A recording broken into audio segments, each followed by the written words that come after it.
नमस्कार दोस्तों, YouTube के महाविद्या ज्योतिष चैनल में मैं पंडित गुरुराज आप सभी दर्शकों का एक बार फिर से स्वागत करता हूं। दोस्तों, आजकल हम कुंडली के 12 भावों के विषय में जानकारी दे रहे हैं। पिछली वीडियो में हमने बात की थी खाना नंबर 6 के विषय में। आज हम बात करेंगे कुंडली के खाना नंबर 7 के विषय में।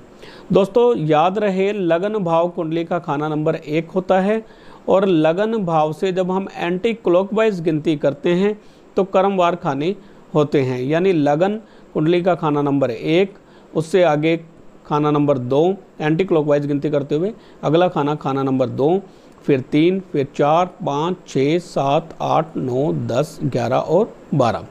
इस प्रकार कुंडली के 12 खाने होते हैं और हमारे जीवन में घटने वाली हर एक घटना और हमारे जीवन की जो भी समस्या है वो सभी समस्याएं इन 12 ही भावों में छिपी होती हैं। यानी कुंडली के 12 भावों से बाहर कोई भी सब्जेक्ट, कोई भी घटना नहीं है। यानी आपकी कुंडली में अगर कोई भी अचानक कोई घटना घटती है तो उसको देखने के लिए हमें कुंडली ही देखनी होगी और कुंडली के 12 भावों में से ही हमें देखना होगा कि यह घटना किस भाव से जुड़ी हुई है और क्यों यह घटना इनके साथ में घटी है।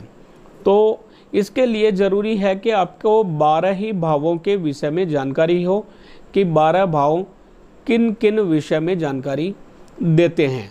मान लो किसी के पढ़ाई के विषय में हमने देखना है तो हमें पता होना चाहिए कि पंचम भाव विद्या का है, तो हमें व्यक्ति की विद्या के बारे में अगर जानकारी लेनी है तो उनके कुंडली का 5वां भाव देखेंगे। यदि हमने कोर्ट कचहरी के बारे में कोई जानकारी लेनी है, स्ट्रगल के बारे में जानकारी लेनी है तो 6वां भाव देखेंगे। ऋण यानी कर्जे के बारे में जानकारी लेनी है तो भी 6वां भाव देखेंगे। इसी प्रकार आज हम बात करेंगे कुंडली के खाना नंबर 7 की। तो खाना नंबर 7 किस विषय में बताता है, खाना नंबर 7 को हम किस प्रकार देखते हैं, आज इसकी जानकारी हम इस वीडियो में लेंगे। तो दोस्तों, आप जान गए होंगे कि लगन भाव कुंडली का खाना नंबर 1 है और यहाँ से एंटी क्लॉकवाइज जब हम गिनती करेंगे तो क्रमवार अगला खाना नंबर 2, 3, 4, 5, 6 और 7। आज हम 7वें खाने की बात करेंगे जो लगन भाव के बिल्कुल सामने का खाना होता है। तो 7वां भाव, 7वें भाव से क्या क्या पता चलता है जान लें। 7वां भाव गृहस्थ की चक्की कहा गया है लाल किताब में से। यानी 7वें भाव से हम गृहस्थ के बारे में जानते हैं, पति पत्नी के संबंधों के विषय में जानकारी लेते हैं।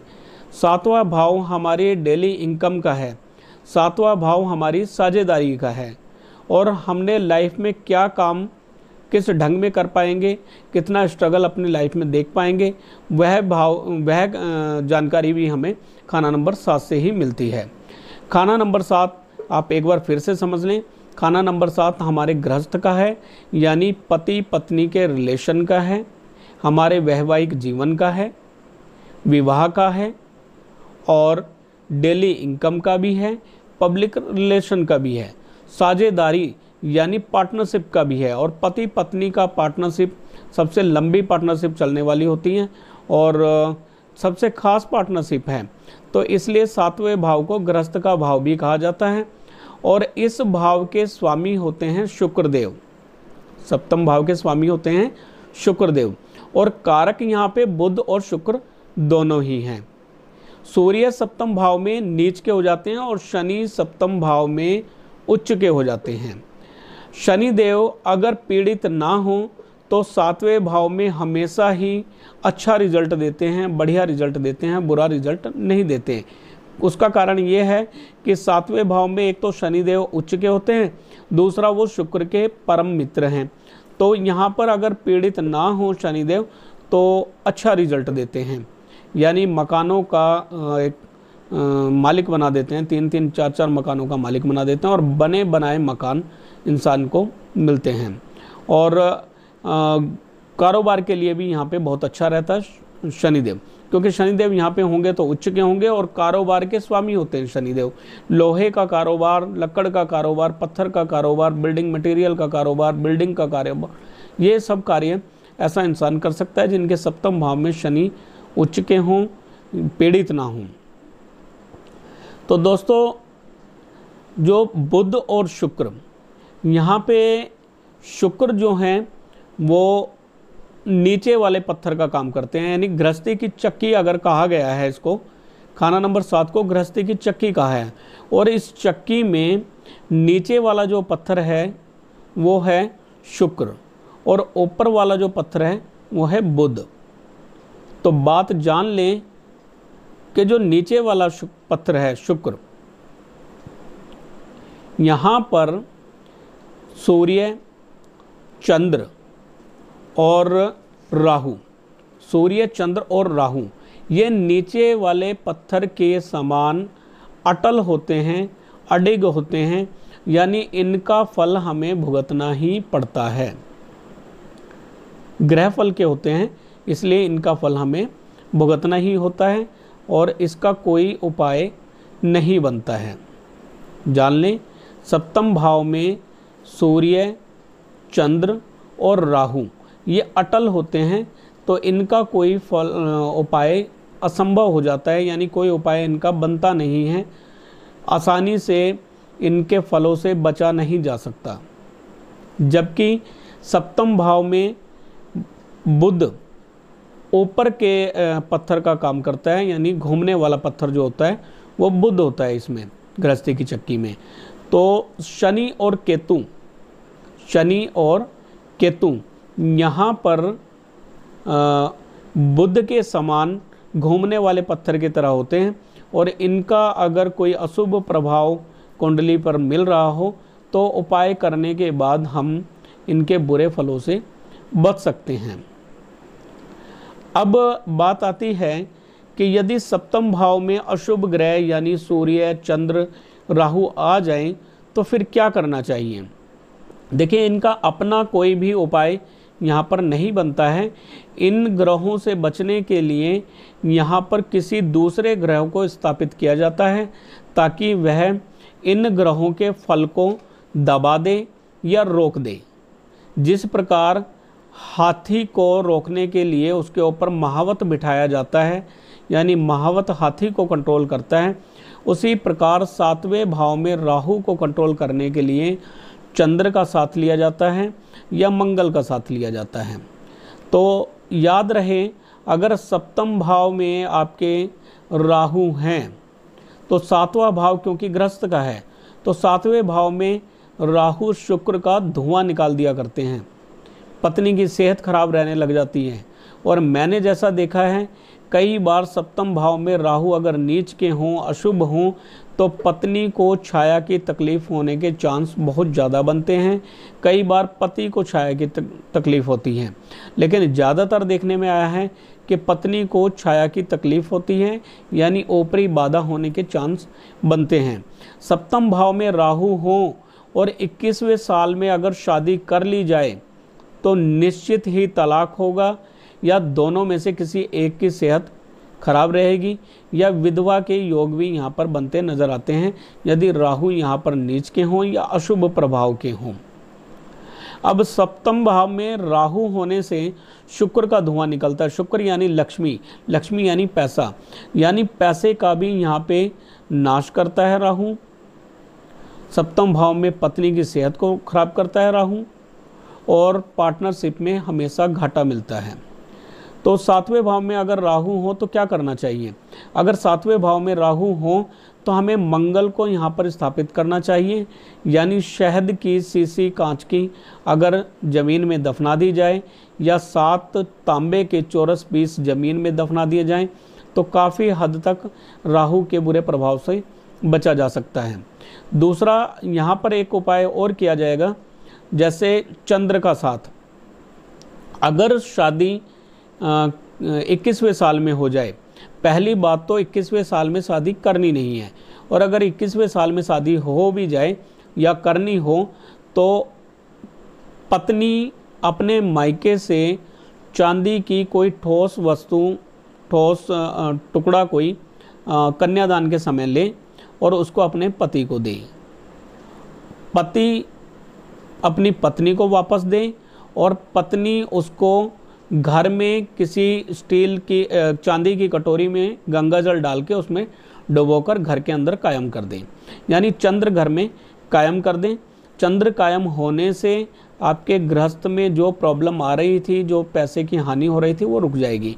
और अगर आपकी शादी 21वें साल में हुई है और आपके 7वें भाव में राहु है, तब भी आप यह उपाय कर सकते हैं। तब आप चांदी का कोई चौरस टुकड़ा ले आएँ, उसको चांदी की डब्बी में गंगा जल डाल के उसको ढककर अपने बेडरूम में रखें, तब भी आप इसके बुरे फलों से बच सकते हैं। 7 तांबे के चौरस पीस वीराने में दबाया करें और शहद की शीशी साल में 3 बार जो है आप वीरान सुनसान जगह पे दबाएं, तब आप राहु के बुरे फलों से बच सकते हैं। यहाँ पर अगर केतु आ जाएं तब भी चौरस पीस दबाना अच्छा रहेगा यहाँ पे। और केतु के लिए भी 7वें भाव में केतु के उपाय आसानी से किया जा सकते हैं। तो केतु, क्योंकि मैंने पहले बताया कि शनि और केतु यहाँ पे अटल नहीं होते और राशिफल के ग्रह होते हैं, तो इनका उपाय किया जा सकता है। तो दोस्तों, अब अगर मान लो केतु आपके 7वें भाव में हो तो क्या उपाय करेंगे? तो 7 केले अगर आप मंदिर में देते हैं लगातार 48 दिन, तो भी आप इनके बुरे फल से बच सकते हैं। लाल किताब में 7वें भाव को खास दृष्टि से देखा गया है। क्यों?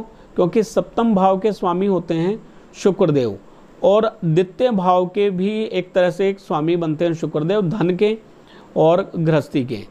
तो यहाँ पर अगर शुक्र पीड़ित हो जाए, किसी ग्रह से पीड़ित हो जाए, तो धन लक्ष्मी की हानि निश्चित ही है। तो 7वें भाव में अगर शुक्र खराब हो रहे हों तो शुक्र का फल ठीक करना जरूरी बन जाता है। और 7वें भाव में जो भी ग्रह हैं उनका उपाय अति आवश्यक हो जाता है करना, क्योंकि धन के बगैर, लक्ष्मी के बगैर पूजा पाठ भी नहीं की जा सकती। तो 7वें भाव के शुक्र को के फल को ठीक करने के लिए आप 7वें भाव में जो भी ग्रह है उनके उपाय देखकर ध्यान से करें। और अगर राहु हैं तो तांबे के साथ चौरस पीस ज़मीन में दबाएं। अगर सूर्य हैं तो यहाँ पर तब भी तांबे के साथ चौरस पीस दबाए जा सकते हैं। और ऐसा इंसान घर से बाहर निकलते हुए मीठा खा के, पानी पी के निकला करें। काली बदसूरत गाय की सेवा करें।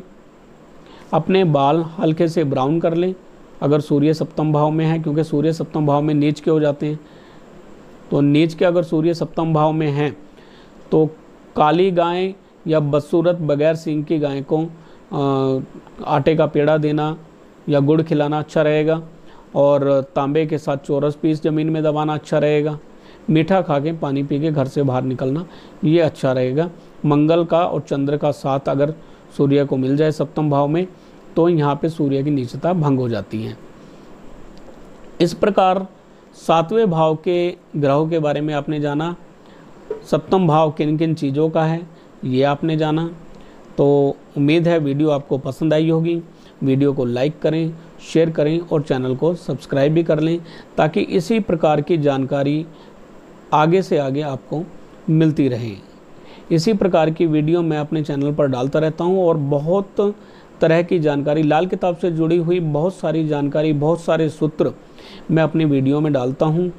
अगला हम खाना नंबर 8 लेंगे, यानी खाना नंबर 8 के विषय में अगली वीडियो होगी। तो अगली वीडियो का आप इंतज़ार करें। और दोस्तों, यदि आप अपनी कुंडली दिखाना चाहते हैं तो स्क्रीन पर दिए गए नंबर पर आप कांटेक्ट कर सकते हैं। अपनी कुंडली आप दिखा सकते हैं, जो भी शुल्क होगा उसको पे करके।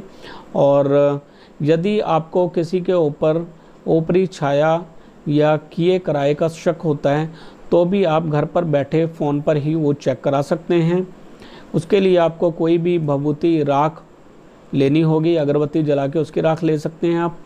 और उसको पहले आप टेस्ट करके देख लें। और आपको अगर लगता है कि कुछ किया कराया है तब आप मुझे कॉल करें और यह राख अपने हाथ में लेकर ही कॉल करें, तब हम फ़ोन पर ही आपको चेक कर लेंगे। अगर आपको किसी तरह की कोई तकलीफ़ ऊपरी हुई तो हम फ़ोन पर ही उसका हल भी करते हैं, तो आप घर बैठे हल भी करा सकते हैं।